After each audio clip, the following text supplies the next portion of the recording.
우리 하나님 말씀 잠언 19장 12절에서 16절 말씀 보겠습니다. 잠언 19장 12절에서 16절 말씀 우리 교독합시다. 제가 먼저 봉독하고 여러분 그 다음 읽어주시기 바랍니다. 잠언 19장 12절에서 16절 말씀입니다. 제가 먼저 읽습니다. 왕의 노함은 사자의 부르짖음 같고 그의 은택은 풀이의 이슬 같으니라. 미련한 아들은 그의 아비의 재앙이요 다투는 아내는 이어 떨어지는 물방울이니라. 집과 재물은 조상에게서 상속하거니와 슬기로운 아내는 여호와께로서 말미암느니라. 게으름이 사람으로 깊이 잠들게 하나니 태만한 사람은 줄일 것이니라. 다 같이 계명을 지키는 자는 자기의 영혼을 지키거니와 자기의 행실을 삼가지 아니하는 자는 죽으리라. 아멘. 오늘은 잠언 19장 12절에서 16절까지 말씀을 통해서 복이 흘러가는 물길을 열어라 라는 제목으로 말씀을 증거할 때 많은 은혜 받는 시간 되기를 바랍니다. 오늘 본문 말씀은 세 단락으로 나눠져 있어요. 첫 번째는 하나님과 나와의 영적 관계, 두 번째는 이웃, 그러니까 사람과 사람과의 관계, 세 번째는 내 자신과의 세상과 내 자신과의 관계.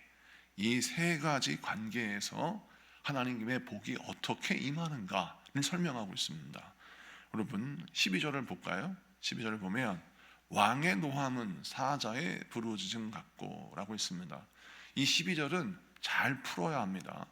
우선 이 왕은 무엇을 뜻하느냐? 세상의 왕을 설명하는 것이 아닙니다. 이 왕은 하나님을 상징하는 말입니다.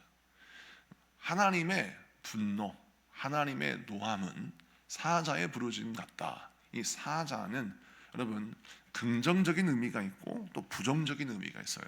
근데 긍정적인 의미로 쓰일 때에는 하나님을 상징하는 표현으로 왕 중에 왕을 표현할 때 이 사자를 사용하기도 합니다. 그러니까 앞에 왕이 있고 뒤에 사자가 있으니 이거 하나님을 지칭하는 것이 아닌가라고 하는 생각을 가지고 성경을 해석해 보면 답이 나오는데, 하나님께서 분노하신다라는 건 무엇입니까? 하나님께서 옳고 그름을 정하셨고 하나님의 뜻과 섭리를 계획해 놓으셨는데 사람이 하나님의 뜻을 저버리고 또 사람이 하나님의 경륜과 계획들을 망가뜨려 버린다라고 한다면, 물론 하나님의 뜻은 인간이 아무리 하나님의 일을 회방하고 또 망가뜨리는 듯 보이지만 하나님은 당신의 계획을 이루시고 당신의 뜻을 성취하십니다. 그런데 인간 편에서 가만히 보면 잠시 잠깐 우리가 하나님을 회방하여 승리한 것 같고, 인간 측에서 보면 우리가 하나님을 이긴 것처럼 보이는 거예요. 마치 바벨론이 예루살렘을 멸망시키고 성전을 무너뜨렸을 때 바벨론 왕이 착각하기를 자신들이 하나님을 이겼다고 생각했고 자신들이 여호와 하나님을 물리쳤다고 착각을 했어요. 그런데 바벨론의 그 모든 권세조차도 하나님의 그 섭리와 하나님의 계획 안에 들어있는 장기판 알과 같은 그런 존재인데 나중에 그것을 깨닫게 되지 않습니까? 그것처럼 인간은 그렇게 어리석어요.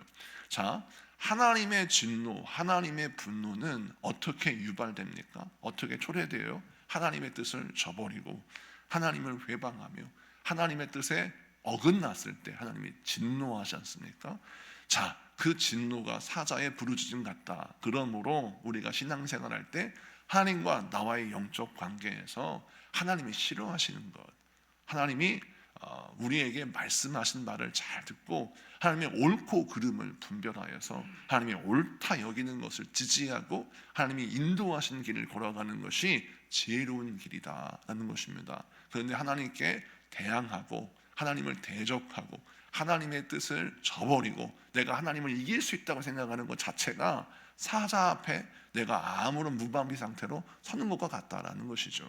또 그의 은택은 풀이의 이슬 같으니라. 여기에서 그의 은택이 나오죠. 이 그는 누굽니까? 앞에 왕을 말하는데 이 말씀은 이 12절 후반절을 통해서 하나님을 상징하는 말이라고 더 잘 알 수 있는 것이, 왕의 은택을 말씀할 때에는 이것은 하나님의 은혜를 상징한 말로 구약에 자주 쓰입니다. 시편에서도 그렇고요. 자, 그렇다면 하나님의 은혜는 풀의 이슬 같다. 이게 무슨 뜻이냐? 사막은 여러분 물이 귀하기 때문에 이슬이 식물을 자라게 하는 물의 공급원입니다. 그래서 성경에서 뜻하는 바 풀의 이슬 같다라고 하는 것은 무엇이냐? 비가 내리지 않은 척박한 환경이요, 또 메마른 광야와 같은 인생의 환경이랄지라도 하나님의 은혜가 임하면 그 식물이 자란다는 것입니다. 하나님의 은혜가 임하는 거죠. 그래서 오늘 말씀에 보니까 하나님과의 관계에서 하나님의 뜻을 존중하고 하나님을 경외하면서 하나님의 옳다고 여기시는 것을 내가 지지하고 하나님이 아니다라고 말씀하시는 것을 내가 거절하며 하나님의 은혜를 사모하는 자에게는 하나님이 자라게 하시는 복을 주신다. 할렐루야. 그러므로 이 말씀을 통해서 저 여러분 어떻게 신앙생활을 해야 합니까? 우리 하나님이 주시는 복은 이슬비와 같은 복, 하나님 풀 위에 이슬과 같은 복을 우리에게 허락하시는데 그 복을 받기 위해서 항상 하나님과의 관계에서 믿음의 형통함이 여러분 삶 가운데 일어나는 은혜가 있기를 축복합니다. 그 다음에 13절 14절이 두 번째 단락인데 13절 14절 한꺼번에 같이 읽겠습니다. 시작. 미련한 아들은 그의 아비의 재앙이요 다투는 아내는 이어 떨어지는 물방울이니라. 집과 재물은 조상에게서 상속하거니와 슬기로운 아내는 여호와께로부터 말미암니라. 아멘. 오늘 말씀 보면 미련한 아들은 그 아비의 재앙이다. 그냥 읽으면 딱 알 수 있죠. 다투는 아내는 이어 떨어지는 물방울이라 라고 했어요. 여기서 이어 떨어지는 물방울이다. 이게 무슨 뜻이냐면, 자, 아내와 다투면 이어 떨어지는 물방울이 계속 똑똑똑똑 떨어지잖아요. 그것처럼 계속해서 싸움은 끊어지지 않는다는 뜻이에요. 그래서 오늘 13절의 말씀이 무엇이냐? 이 미련한 아들과 다투는 아내는 집안에 왜 재앙이 있느냐? 첫 번째는 재앙이란 말은 어떻게 내 힘으로 막을 수 없는 문제를 재앙이라고 표현하지 않습니까? 예를 들어서 가뭄, 홍수 뭐 이런 것만 봐도 내 힘으로 어떻게 제어가 안 되는 문제가 재앙이라고 하는 것이죠. 여러분, 그러면 다투는 아내도 이어 떨어지는 물방울이다. 똑같은 재앙이라는 거예요. 이 다투는 아내는 아무리 내가 다투려고 하지 않아도 계속 다툴 수밖에 없다라는 것입니다. 우리 여성교회 회원들, 너무 여러분을 공경하는 말이 아니라, 자, 이런 내용이라는 거예요. 자, 그렇다면 이것은 무엇을 의미하느냐? 가정의 평화도 내 힘으로 안 되는 경우가 있다는 거예요. 그러니까 내가 아무리 가정의 평화를 이루고 이웃과의 관계를 평화를 이루려고 해도 하나님의 은혜가 아니면 안 되는데, 가만히 보니까 이 아들은 하나님을 경외하잖아요. 이걸 미련함이라고 합니다. 잠언에서 미련하다라는 것은 하나님을 경외하지 않고 하나님의 지혜를 따르지 않는 자를 미련하다라고 합니다. 그러니까 하나님을 경외하지 않는 자녀는 그 아비의 재앙이 될 수 있다라고 하는 것은 뭐냐면, 아버지가 아무리 얘기를 해도 듣지 않는다는 거죠. 하나님을 경외하지 않기 때문에 부모도 존중하지 않는다는 것이죠. 그런 의미예요. 자, 그렇다면 뒤에 말씀 14절 보니까 집과 재물은 조상에게서 상속하거니와, 이게 무슨 뜻이냐? 내가 재물을 부모에게서 얻는 것은 그냥 하나님을 경외하지 않든 하여튼 간에 믿음과 상관없이 집과 재물은 자녀에게 상속된다라는 거예요. 이게 일반적인 원칙이죠. 그러나 슬기로운 아내는 여호와께로서 말미암느니라. 무슨 뜻이냐? 가정의 복의 통로가 되는, 하나님의 은혜의 흐름의 통로가 되는 그 슬기로운 아내, 하나님을 경외하는 자는 하나님이 허락하신다는 거예요. 그럼 이 말씀을 종합해 봅시다. 가정의 모든 복은 하나님에게서 비롯돼요. 이미 12절에서부터 연결되고 있죠. 하나님이 우리의 복의 근원이시고 하나님께서 우리에게 복을 허락하셔야 풀 위에 이슬과 같은 은혜가 우리에게 임하고 하나님의 진노를 피할 수가 있는 것입니다. 근데 이것을 망각하고 나의 복이 내 아들에게서 온다, 또는 내 아내에게서 온다 라고 착각하면 그 사람들은 결국 그 아들이 미련한 아들이 당신의 재앙이 될 거고, 그 의지했던 아내가 다투는 아내가 될 거라는 거예요. 그리고 네가 부모를 의지해서 집과 재물을 얻는다 할지라도 그것이 영원하겠느냐? 근데 반대로 슬기로운 아내, 하나님을 경외하는 자가 그 집에 있으면, 그 하나님의 경외하는 그 슬기로운 아내가 그 집에 있으면 그 집은 복이 열리는데, 왜 그렇습니까? 하나님이 그 슬기로운 아내를 보내셨기 때문입니다. 할렐루야. 그러므로 이 말씀을 통해서 우리가 무엇을 깨닫느냐? 아하, 내가 복의 통로구나. 슬기로운 아내란 먼저 믿은 하나님의 백성, 하나님을 경외하는 사람을 뜻합니다. 그게 남편일 수 있고 아내일 수 있고 자녀일 수 있고 부모일 수 있어요. 아직 예수 믿지 않은 내 가족들 참된 복을 받게 하기 위해서 우리가 어떻게 해야 합니까? 슬기로운 아내가 되어야 합니다. 어떤 아내요? 하나님이 보내시는 아내. 하나님이 나를 보내셨다. 하나님이 나를 세우셨다. 왜요? 우리 가정을 살리려고, 우리 가정에 귀한 복을 주시려고 나를 세우셨다 라고 믿고, 하나님이 나를 보내셨다는 믿음으로 내가 인간관계를 했을 때 우리가 바른 복된 길로 갈 수가 있고 바른 복의 문이 열리는 것입니다. 오늘 이 말씀 기억하고 하나님께 보냄받은 여러분이 여러분의 삶의 인간관계에서 복의 통로가 되는 여러분에게 축복합니다. 다음에 세 번째 15절 16절입니다. 다 같이 읽습니다. 시작. 게으름이 사람으로 깊이 잠들게 하나니 태만한 사람은 줄일 것이니라. 계명을 지키는 자는 자기의 영혼을 지키거니와 자기의 행실을 삼가지 아니하는 자는 죽으리라. 아멘. 자, 오늘 말씀 15절 16절은 세상과 나와의 관계에서 복의 흐름, 복의 물길이 어떻게 열리는가를 설명합니다. 자, 보면 15절 게으름이 사람으로 깊이 잠들게 하나니, 게으르면 잠만 든다 뭐 이런 뜻으로 이해할 수 있는데, 이게 무슨 뜻이냐면 이 잠언에서 잠을 많이 잔다, 이것은 피곤하니까 잠을 잘 수 있죠. 그것을 설명하는 것이 아니라 이 게으름은 영적인 잠을 자게 한다는 거예요. 그러니까 내가 깨어있지 못하고 지금 내 집을 지키고 내 창고를 지키고 내 인생을 지켜야 할 때 게으른 자는 잠을 잔다. 이것은 도둑에게 나의 창고와 나의 기업과 나의 인생을 빼앗겨 버린다는 거예요. 세상 속에서. 그 세상 속에서는 우리 같은 경우 영적인 잠을 자면 안 되고 영적으로 깨어 있어야 한다는 걸 설명하는 거예요.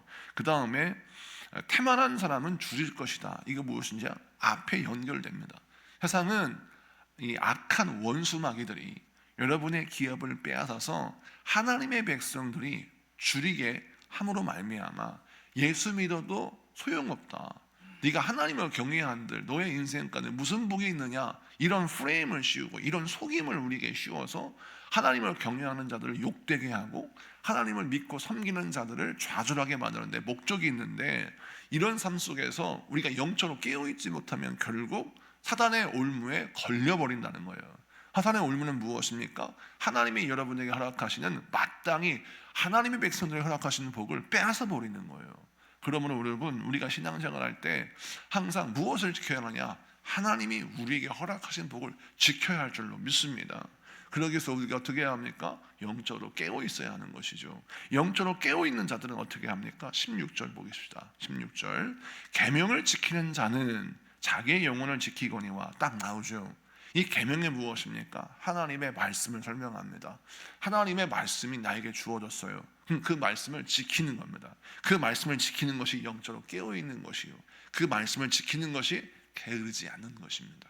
우리가 항상 깨어서 하나님이 나에게 주신 말씀을 생각하고 세상 속에서 나를 어떻게 관리하느냐, 세상 속에서 나의 영적 관리, 이것을 잘하면 하나님은 나의 복을 그대로 지킬 수 있는 능력을 주시는데, 만약 우리가 하나님의 말씀을 저버리고 하나님의 보호하심에서 떠나버린다면 결국 그의 인생은 사자밥처럼 세상의 악한 영의 바위 되어서 하나님이 나에게 허락하신 당연한 복을 잃어버린다는 거예요. 이 좋은 예가 누가복음 15장에 나오는 탕자의 비유에서 등장하지 않습니까?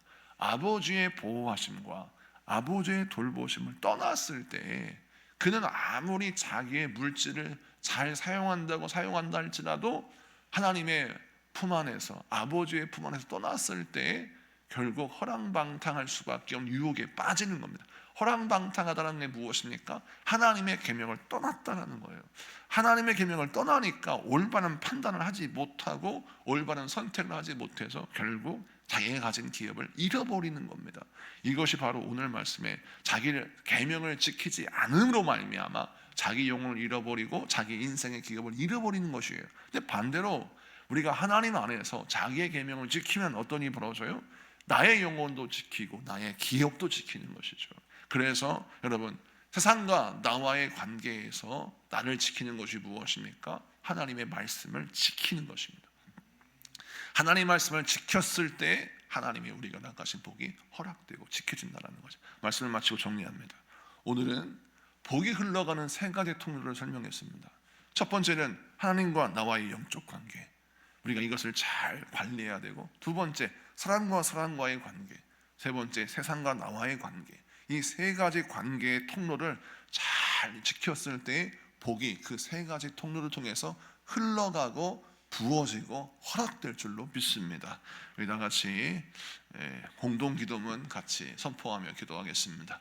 다 같이 선포하며 기도합니다. 시작. 사랑의 하나님, 오늘도 말씀을 통해 관계의 복을 가르쳐 주시니 감사합니다. 서로를 존중하며 사랑하게 하시고 우리의 말과 행동이 은혜의 통로가 되게 하옵소서. 가정과 세상에서 하나님의 은혜가 흐르게 하시며 저희들이 말씀에 순종함으로 복의 근원이 되게 하옵소서.